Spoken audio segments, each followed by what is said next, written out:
Maisy Card. I'm the author of the novel These Ghosts Are Family, and I'm here to answer some questions about my career and how I got here. So the first question, what kind of writer are you and what type of training did that involve? So as I said, I'm a novelist. I've also written some nonfiction. I've written essays, but primarily I'm a fiction writer. So I've written short stories, and my novel These Ghosts Are Family came out this March. So really, it varies in terms of training. There's no set route to becoming a writer. Really, you might not need any training or formal training. You could really just become a writer. Many people have become a writer just by, reading a lot, studying other writers, practicing, trying to imitate, and then gradually developing your own style.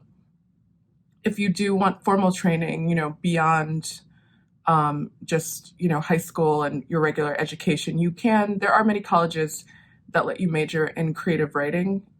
There is also a degree called the MFA in creative writing, and it stands for Master of Fine Arts. So after college, you can apply to graduate school, and you would usually apply with a focus on either fiction, nonfiction writing, or poetry, or also playwriting and script writing. But that's a little, there are fewer programs for those than there are for poetry, fiction, and nonfiction. So, it's up to you. I mean, I would say if you're going to become a writer, you really have to be mindful of debt, because there's no set kind of salary for writers. Like if you become a doctor and you get hired at a hospital, you can look at salary ranges and, get a sense of what to expect. You really can't get a sense of what to expect as a writer. The year before my novel came out, I was earning maybe like $100 a year, if that, on my writing. I had a day job. So, but after you get a novel published, it could drastically change or not change that much. What happens is that a lot of people will get paid in advance, which means that you get, the publisher will give you part of the profits that they expect to earn on your book. But advances can be anywhere between $0 and $1,000,000. So you really won't know until you actually have a book written and have sold it to a publisher. So it's a very like risky profession. So I would just advise just being very, very careful before you go into any debt to be a writer. I think you can study writing very cheaply. There are a lot of non-credit classes outside of academic settings, where you can learn. You can even learn at the library for free, honestly. So you just have to find the route that makes sense for you and your financial situation and your time. But it's very broad. I think just going to college, taking classes that interest you and reading widely can be good preparation for being a writer. A lot of writers have had other professions, have been scientists and doctors and lawyers. So, those professions can also inspire your writing. So, a writing career can be something that you start after pursuing another more safe career, financially safe career. I'm also a librarian, so, writing is not my only profession. So I really think, there's no one path, but my path was to go to college, major in English, and then get an MFA in creative writing. But then I also became a librarian and, kept writing while working a day job. So you have to just see what works best for you. Right now we're currently in a pandemic, so a lot of people, like a lot of other people, I'm working at home. So my days are a lot more flexible, so I'm able to spend the mornings when I don't have meetings, Zoom meetings for work, writing. I'm working on a second novel, so I try to spend at least 4 hours a day working on the novel. But because I have a book that came out this year, I'm also doing events in the evenings, virtual events, but I'll do readings, I'll do panels. I am working on other writing projects like articles, and then I also, have a day job that I have to work on as well. I actually decided to be a writer when I was in high school, when I was 16 years old. I was very shy. I was a very quiet person. I went to a school that was kind of like a gifted and talented school, and everybody was very like alpha and very confident. And I think, next to them, and also a lot wealthier than I was. So I think next to them and their confidence, I kind of just became more withdrawn and didn't think I was good at anything. But, I found that in English classes, that was where, I got the most compliments from my teachers. And then when I was 16, when I was in 10th grade, I got my first creative assignment, which was, to write a short story based on, it was actually, we read a short story and our assignment was to write from the point of view, write a new story from the point of view of a character who doesn't speak in the story. So that was the first time I really attempted to do creative writing, and I really enjoyed it. And then I got an A plus. So I just felt like more confident to keep going after that. And so um, I made a lot of my later decisions with that goal in mind. I picked the college. I went to Wesleyan University. I picked that college because there were writers who I admired teaching at that college, and it was known for being a school that nurtured writers.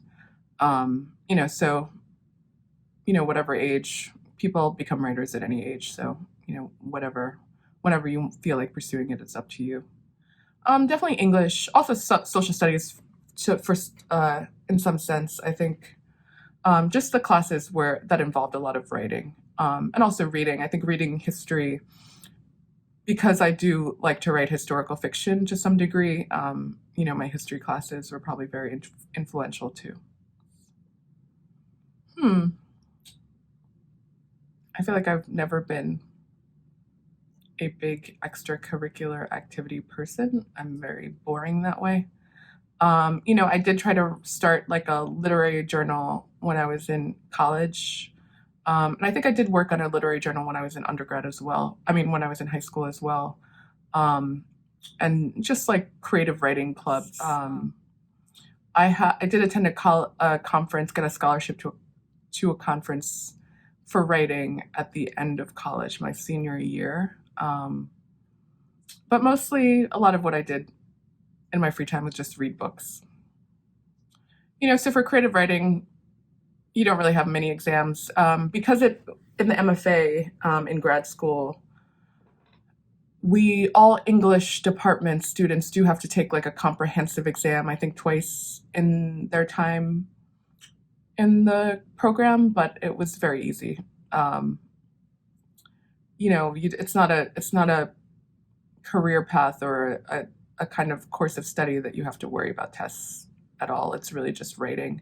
You do have to produce like a thesis at the end. I think my program didn't like put that much stress on the thesis, which I actually think they should have put more pressure on us because, other people in other MFA programs come away with completed books. And I think it would have been helpful to feel like I had to have a whole draft of a novel, but we didn't really have a lot of pressure on us. It was really what we wanted to make of the program.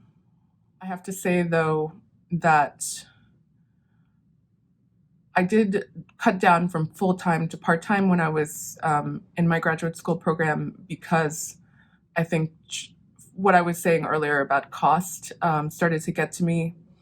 I don't come from a well-to-do family or even a middle-class family. So, for all my education, I've had to pay myself or take out loans. So I think because I didn't feel like I had enough savings when I started the program, I started to worry a bit. So I cut down and went back to working full-time. I'd been working part-time before. So, I started to lose focus, I think, when I started working full-time again.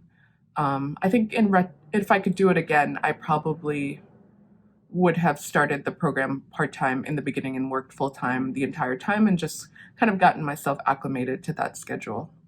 So, my recent accomplishment is basically publishing my book. I spent 12 years writing this novel, mostly because I was working so much, it was hard to really find time. So my most recent accomplishment is publishing this first novel. And right now I'm really focusing on finishing another novel before the end of the year. I'm also, trying to get more into essay writing and journalism. So I really want So thank you for listening, about my career path. I just really want to stress that if you're interested in becoming a writer or pursuing a creative career path, there are a lot of traditional and non-traditional routes that you can take. Um, don't let, if you are somebody who has to work a lot to finance your education and you're concerned that about making money, then, really think about taking a non-traditional route to being a writer, really think about, I think it's nice to just pursue maybe another position, another job that you feel is more financially stable, but leaves you a lot of free time or, vacation time that you can use to pursue your writing. That could be a safer route, less stressful route than, taking out loans to get an MFA or, to find time to write. So I really want people to take away from this that there are many different paths to becoming a writer.